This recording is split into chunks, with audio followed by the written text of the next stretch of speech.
Assalamu alaikum, bismillahi rahmanir rahim, wa sallallahu ala nabiyil karim, wa qala ta'ala wa huwa allazi ja'ala lakumul nujuma litahtadu biha fi zulumatil barri wal bahr qad fassalna al-ayati liqaumin ya'lamun.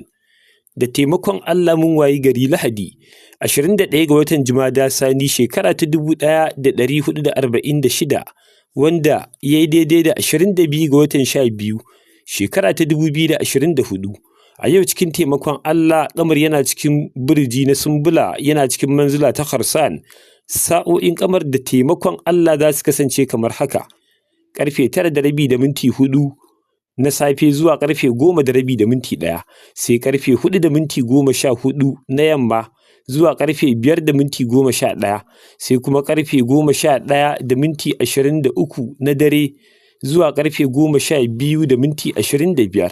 A ɗaya daga cikin waɗannan lokuta masana ilimin hisabi sun fitar da sallah raka'a 2 bayan Fatiha za a karanta innama amruhu iza arada shay'an an yaqula lahu kun fayakun.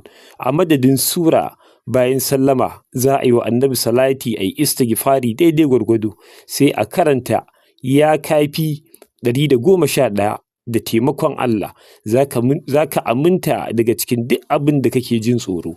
Sa'o'in Uɗarid da taimakon Allah za su kasance kamar haka: a yau Uɗarida tana daraja 9 a cikin birji na Ƙausu. Sa'o'in za su kasance ƙarfe 8:07 na safe zuwa ƙarfe 9:04, sai ƙarfe 3:17 na rana zuwa ƙarfe 4:14, sai kuma ƙarfe 10:20 na dare zuwa ƙarfe 11:23, sai kuma ƙarfe 5:40 na asuba zuwa ƙarfe 6:43 cikin taimakon Allah. A ɗaya daga cikin waɗannan lokutan masana ilimin hisabi sun fitar da lazimin ya rahamanu ya ƙaribu 610, sai kuma a karanta inna rahmatallahi ƙaribun minal muhsinin 124.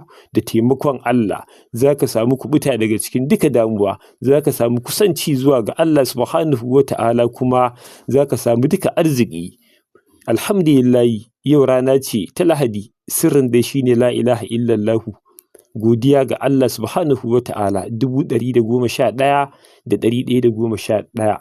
Muna roƙon Allah da ya taimaki al'umman manzon Allah, ya sanya ƙasanmu cikin aminci da ƙasashen musulmi, ya taimaki shugabanninmu wajen yin adalci a cikin duka lamura baki ɗaya. Abin da muka yi daidai Allah ya kai ladan hadiya ga shugaba, abin da muka yi kuskure muna neman taimakon Allah ya gafarta mana. Daga ɗalibin Kuma'ul Ainain Zubairu Kasim, ƙarƙashin jagorancin gidan Falaki Charity Foundation, 0h0